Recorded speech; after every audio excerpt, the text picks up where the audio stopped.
hard on the 1987 BBC One Christmas ident, but it does deserve some regard and even acclaim for being at the time quite innovative. It was almost the first BBC One ident of any sort to definitively break away from the model of the rotating mechanical hujuma flip. True, the mechanical models themselves were no longer used, except for regional variations and for one arguable comeback in 1989, but the idents themselves were still based on what mechanical models could do. Take a look at the 1986 ident, for example. Rendered in cell animation, they could show almost anything, and what they actually show is essentially another pirouetting tableau. It was very nice, but it wasn't exactly state-of-the-art. The much maligned 1987 look had the opposite problem. It was well conceived and put together, but it wasn't very nice to look at, with the sludgy brown background and the over-designed logo. But it was revolutionary at the time, simply because it wasn't going round and around and around. And because it was animated. And that always brings a certain amount of magic in itself, something which has been sorely lacking at Christmas on BBC One for several years. And that brings me to this year's look.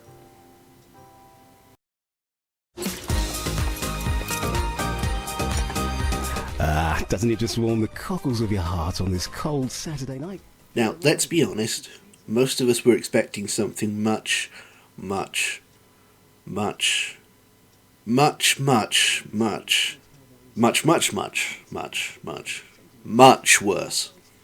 This has, after all, been the year of oneness, and there are no indications whatsoever that, as we hoped, they're going to realise this whole thing is a mistake and scrap it in the new year. There are 2 new ones coming in January. So most of us, myself included, thought that the BBC One Christmas ident this year would consist of 8 people in Santa suits standing around on the beach in Dungeness, looking fed up. Instead, we got a bit of, heavens be praised, animation.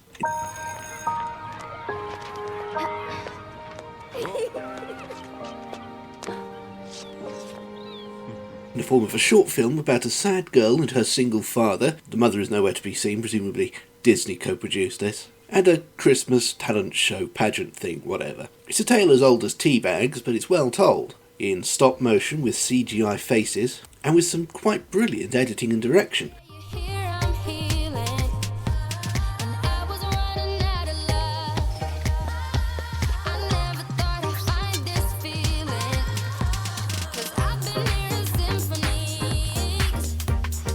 The resulting idents spin off from various scenes in the short film. It's lovely and authentically Christmassy and everything, but obviously there is a but, and it's this. To me it feels like it's nice, but a category error. And unsurprisingly, I, like many others, blame John Lewis. Not to mention the people who made the original Please Please Please Let Me Get What I Want advert a few years ago such a massive hit. Since then, John Lewis has basically taken control of the image of Christmas in the British psyche, turning it into a time for bittersweet, uplifting tear-jerkers, all skeletal piano and acoustic guitar and urban fantasy. And that's fine in its place, but I don't want to see it as a dominating aesthetic for the season. Not least because that sort of tear-jerking magical realism applied for commercial purposes is inherently and very noisily insincere. And that kind of thing is hard enough to pull off unironically and sincerely. All John Lewis is doing is making it harder. Literally the first thing I thought when I saw the supporting act, because that's the title, for the first time, was, "You're not John Lewis." The BBC is very much making a rod for its own back, in so blatantly imitating contemporary trends. Even if, I stress, they are doing it very, very well indeed.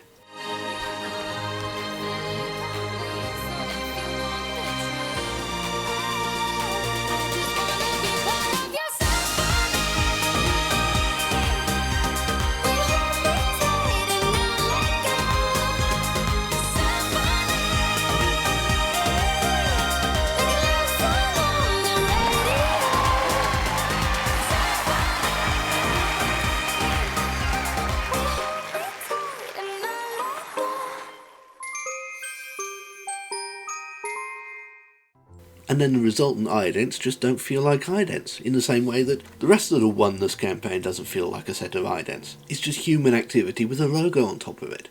And I'm sorry, I'm yet to hear of anyone who finds that inherently charming or inspiring or touching or whatever the hell these things are supposed to be. The Christmas idents do demonstrate that it's about 90 times better when it's animated, but honestly, if this is what the post-station controller setup at the BBC has wrought, I say bring back Alan Hart. Of course, budget is a problem. The government have been pretty distracted of late, so they haven't had much of a chance to make it much worse than it has been for the past couple of years. That has been, I remind you, bad enough that they had to murder an entire channel. It's largely for this reason, I expect, that BBC Two hasn't had any new idents of any kind since Rolf Harris still had a career. This year they're using the cutout animations first introduced in 2011, which are actually really good. It's just that they've been really good for 6 years now, accompanied by the over-the-top disco versions of Christmas carols first heard last year. I think they're supposed to be funny in some way. Ding dong, merrily on high. One of the most active yet least explored on the planet, Expedition Volcano, continues tonight at 9. Right now on BBC Two, from the Taurus Mountains to the capital city, Simon Reeve's journey of discovery continues. ITV are also running the same slices of life as last year. There was a brief period in the aughties when they were consistently the best at Christmas idents, and the worst at almost everything else. Over on Channel 4, to my great disappointment, there's no sign of the Channel 4 giant in a Santa suit, but they are still getting into the spirit of the season with some variations on the scooting blocks motif. There's one where we're confronted by a pile of sprouts.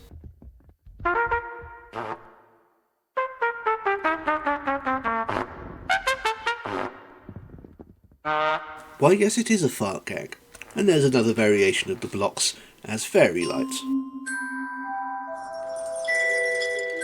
My only problem with this is, now that they're reintegrating the 4 logo itself into the tableau, there was an opportunity to reintroduce its original colours from the 80s and 90s, but they haven't done so. Good stuff though, and I'm almost tempted to declare them the best Christmas idents of the year, at least on national television, but unfortunately the fart gag does disqualify them. This year's Christmas Radio Times cover is drawn by Robin Shaw, and as is becoming usual, it's very nice, but a little generic. Top marks for including the Drost effect though. Marks straight off again, however, for continuing to call it legendary. It's not even as if it's not true, it's just an obnoxious thing to say about oneself. The magazine got a new editor this year, Mark Frith, the man who guided Heat through its most successful years, so he was unlikely to give up the tradition, unfortunately. A few older and thought-lost Christmas idents have come to light in the past few years, most recently the 1978 BBC Two one, which you'll remember had a medieval motif.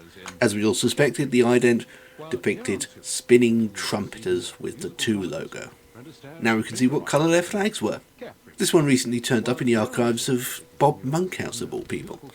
Thanks, Bob. Also recovered, if only in still image form, are these two from the very early days, both believed to date between 1967 and 71, both bigging up the fact that BBC Two was in full colour, and the elusive tinsel tube from 1975. What these things all have in common is that they're simple. They're not trying to tell a story or give you feels, apart from anticipation and general Christmassiness. They also possess an indefinable sort of magic to them that I think is related to their simplicity. The current BBC Two ident has it, although nowhere near 6 years' worth. The Channel 4 animations have it, fart jazz notwithstanding. But the supporting act, excellent though it is, doesn't. It's a little too calculating for that. And launching the damn things on December the 2nd didn't help. It's the second earliest they've ever been launched, after Sprout Boy a couple of years ago began his run bang on the evening of Friday the 1st. It's far, far too soon. It used to be an immutable tradition that the Christmas idents started on Christmas Eve, and quite often late on Christmas Eve. You all know my feelings about this particular subject, when the idents should start and how long they should last. But like the self-described legendariness of the Radio Times, I will keep mentioning it until it changes. These things are supposed to be about anticipation. You wait till Christmas Eve to see what they look like. That means the festival is about to start. course, the main problem with that is that there's no such thing as trailer stings anymore for the most part. Nothing to base and build up the anticipation around. There is an obvious solution to that, of course, bring back trailer stings, but it ain't going to happen. With BBC One's future still very much dominated by the resolutely non-magical oneness motif, I'm not sure how much difference it would make anyway. For my money, unless you've never seen the BBC Two idents before, the most magical Christmas idents of the year are to be found in Wales.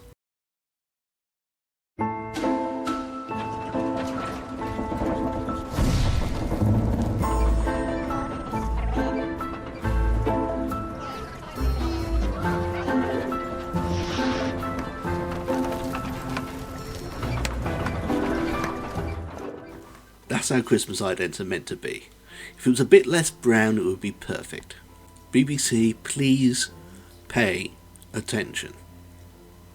In the unlikely event that human civilization still stands in reasonably functional fashion at the end of next year, it'll have been 10 years since the original Christmas wrapping videos. I should have something to say about that, but for whatever reason, I do not. Is right, the spirits up, we're here tonight,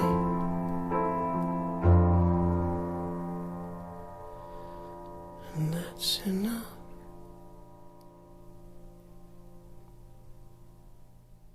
Merry Christmas. And it wouldn't be Christmas without you. Care for me, I know it's true. Merry Christmas, Merry la la.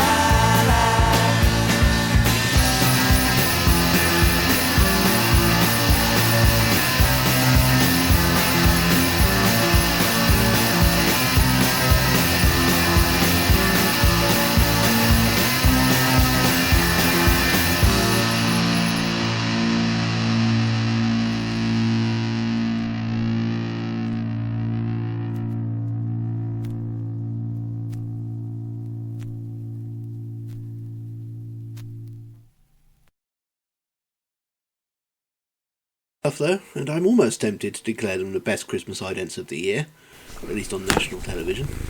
But unfortunately,